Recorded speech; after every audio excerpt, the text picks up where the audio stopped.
This question is from Miss Nagma from Delhi. Can we as non-alim do ijtihad? If yes, please explain with an example. دیکھیے عالم کا مطلب لوگ سمجھتے ہیں سند یافتہ. عالم کا مطلب یہ نہیں ہے. عالم کا مطلب ہے قرآن حدیث جاننے والا. بس جو بھی قرآن حدیث جانتا ہے وہ اجتہاد کر سکتا ہے. میں ایک مثال دیتا ہوں. رسول اللہ صلی اللہ علیہ وسلم نے ایک بار ایک صحابہ کا وفد بھیجا مدینے سے باہر.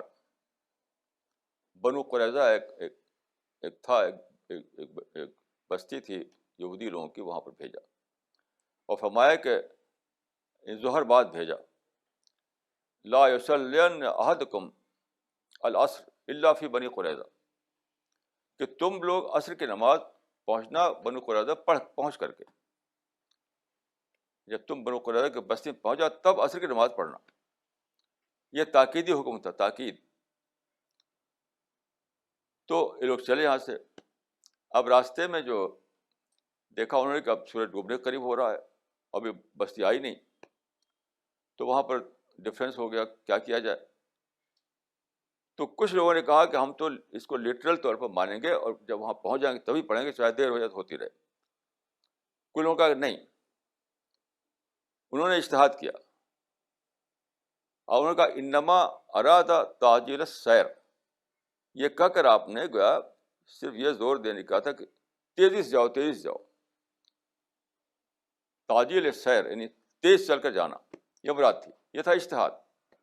یہ سارے علماء مانتے ہیں کہ اجتہاد کی مثال ہے یہ.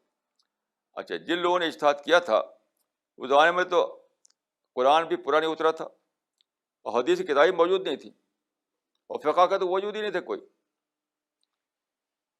قرآن جو ہے اس زمانے میں پورا اترا نہیں تھا, مدور بھی نہیں تھا. جیسے آج کل جلد میں رہتا ہے گھروں گھروں, ایسا جلد نہیں تھی قرآن مجید کی. تو قرآن کے کچھ حصے کے ہی جانتے تھے وہ. حدیث کچھ سنی باتیں تھیں وہ جانتے تھے.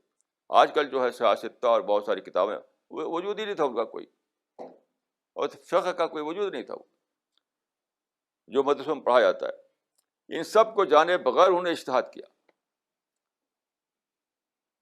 تو اجتہاد کا تعلق اس سے نہیں کہ آپ بہت بڑے عالم ہوں, بہت بڑی سندیں آپ کے پاس ہوں, بہت بڑا ٹائٹل آپ کے پاس ہو. بالکل نہیں.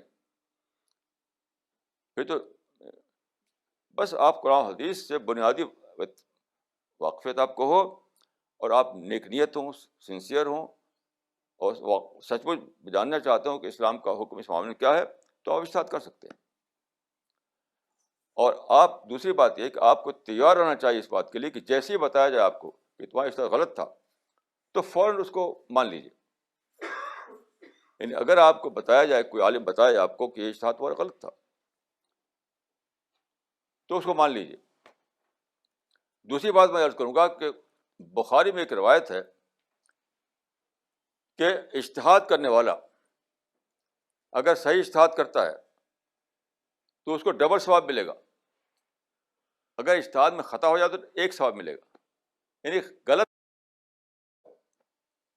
بہت زیادہ سوچنے کی بات ہے, میں نے بہت غور کیا اس پر کہ رسول اللہ نے ایسا کیوں فرمایا کہ اجتہاد کرو, اگر تم نے اجتہاد میں غلطی کر دی تو تم کو ایک ثواب ملے گا اور تم نے صحیح اجتہاد کیا تو ڈبل ثواب ملے گا. اس کا مطلب کیا ہے؟ اس کا مطلب اجتہاد کا پروسیس ہمیشہ چلتے رہنا چاہیے.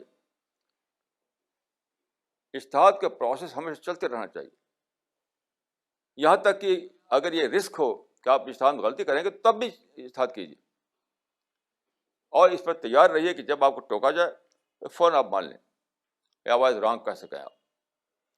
بس دو ہی شرطیں ہیں, ایک آپ نیک نیت ہو, دوسری بات ہے کہ آپ آواز رانگ کہنے کے لیے تیار ہو, تو پھر اجتہاد کا حق ہے آپ.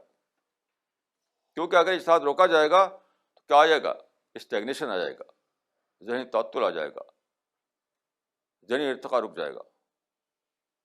اسلام میں انٹلیکچوئل ڈیولپمنٹ یا ذہنی ارتقاء بہت زیادہ ضروری ہے. اسی لیے کہا گیا کہ رسک ہو تب بھی اجتہاد کرو. لیکن اجتہاد کا حق صرف ان لوگوں کو ہے جو جن کے اندر اسپرٹ ہو کہ جیسے انہیں ٹوکا جائے فل فور کا سے I was wrong, I was wrong, I was wrong. جسے اس کی مثال ایک ہے کہ عمر رضی اللہ عنہ نے ایک فیصلہ کیا، یعنی تو اس کی تفصیل میں نہیں بتاؤں گا. ایک فیصلہ کیا تو حضرت علی نے کہا کہ آپ کا فیصلہ غلط ہے. ایک شخص تھا، ایک عورت تھی، اس کے بارے میں انہوں نے ایک فیصلہ کیا تھا. حضرت علی نے کہا کہ آپ کا فیصلہ صحیح نہیں ہے. تو اسی وقت کہا اٹھے کیا لولا فلان لہلک عمر. اجتہادی خطا ان کو ہو گئی تھی، ان سے اجتہادی خطا. حضرت علی نے ٹوکا ان کو، فرماتے ہیں لولا علی لہلک عمر. علی نہ ہوتے تو میں تو ختم ہو گیا تھا، میں تو ہلاک ہو گیا تھا.